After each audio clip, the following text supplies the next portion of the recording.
Berdasarkan data dari WHO, penyakit diabetes adalah penyebab kematian tertinggi keempat di dunia. Data dari Organisasi International Diabetes Federation tahun 2019 terdapat sebanyak 463 juta orang pada usia 20-79 tahun di dunia menderita diabetes. Dan diprediksi terus meningkat hingga mencapai 578 juta di tahun 2030 dan 700 juta di tahun 2045. Dan Indonesia menempati urutan ke-7 tertinggi di dunia.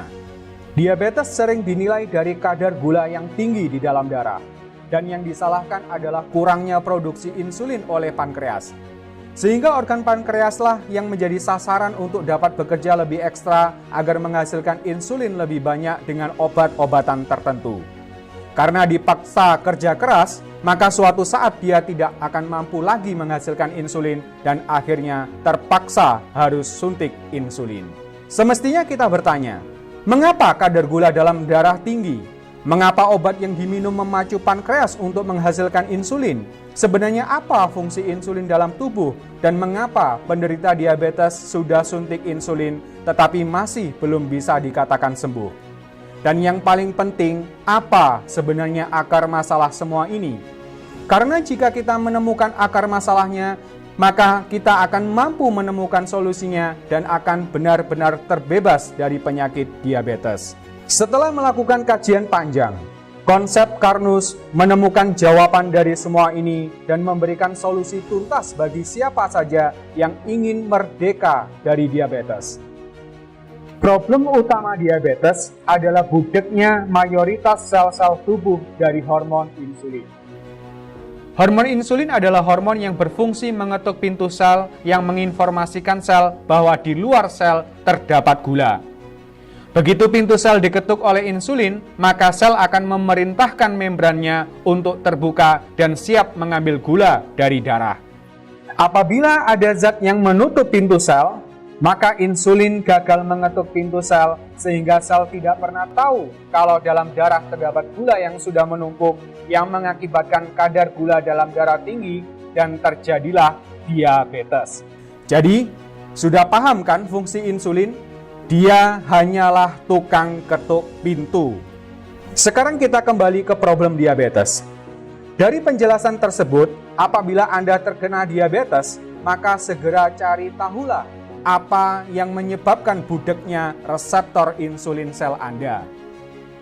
Dalam kajian konsep Karnus, zat penyebab kebudekan itu berasal dari kegagalan metabolisme lemak dalam darah Anda yang sudah berlangsung selama bertahun-tahun tanpa Anda sadari, yang akhirnya membentuk plak dan menyumbat reseptor insulin sel Anda serta menghambat aliran darah sehingga sel tubuh kelaparan dan terjadilah diabetes yang biasanya disertai dengan hipertensi. Jadi, sesungguhnya orang diabetes adalah orang yang kaya raya, tapi sayang sekali ternyata hartanya terpendam dalam darah.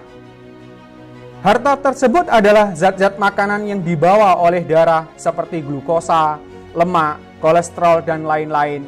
Namun sayang harta tersebut tidak sampai diterima oleh sel sehingga menumpuk dalam darah. Maka langkah utama dan pertama yang wajib dilakukan adalah segera perbaiki metabolisme tubuh Anda. Ingat ya, plak itu adalah harta yang terpendam, sehingga harus dapat dikonsumsi oleh sel menjadi energi sehingga darah bersih dari plak. Bagaimana caranya? 1. Lakukan rekonstruksi lambung. Ingat ya, lambung yang sehat itu harus asam. Jika tidak, maka makanan yang kita konsumsi tidak akan menjadi nutrisi sel. Maka hindari obat penetral asam lambung dan air alkali. 2. Penuhi kebutuhan energi pada sel otak, liver, dan ginjal dengan cara berikan glukosa yang mudah dibakar dalam mitokondria. Pilih nutrisi karbohidrat yang dilengkapi teknologi transport elektron Mitotech. 3. Hindari liver dan ginjal dari aktivitas gluconeogenesis dan ketogenesis sehingga pastikan gula darah tersedia cukup dan tidak hipoglikemi. 4. Pastikan pemecahan lemak darah dari trigliserid menjadi asam lemak berjalan lancar. Hal ini hanya bisa berlangsung apabila terdapat enzim lipase dalam darah. Berikan karbohidrat yang dilengkapi teknologi transport elektron sebesar 30% dari jumlah kalori yang dibutuhkan tubuh. Sisa kalori diambil dari lauk pauk tinggi protein. 6. Lindungi nutrisi yang diangkut oleh darah dari oksidasi parsial. 7. Switch penggunaan bahan bakar sel yang awalnya bersumber dari glukosa menjadi asam lemak dengan cara melakukan aktivitas fisik secara rutin. 8. Pantau kadar gula darah dan lakukan pengecekan darah secara berkala.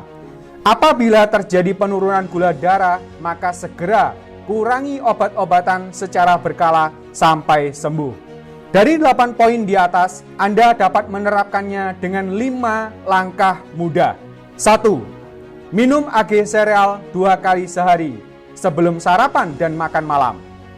AG sereal diformulasikan khusus untuk merekonstruksi lambung Anda. 2. Ganti karbohidrat dengan beras karnus 1 saset per hari. Beras karnus adalah karbohidrat canggih yang dilengkapi dengan mitotek. 3. Konsumsi makanan kaya protein dan serat, serta hindari makanan tinggi lemak. 4. Minum alga tea 2 kali sehari setelah makan. 5. Lakukan olahraga ringan secara rutin setiap hari. Sekali lagi, pantau kadar gula darah setiap hari, dan apabila terjadi penurunan gula darah, maka segera kurangi obat-obatan secara bertahap sampai Anda lepas dari obat. Lakukan langkah-langkah tersebut dengan sungguh-sungguh, maka kesembuhan Anda sudah di depan mata.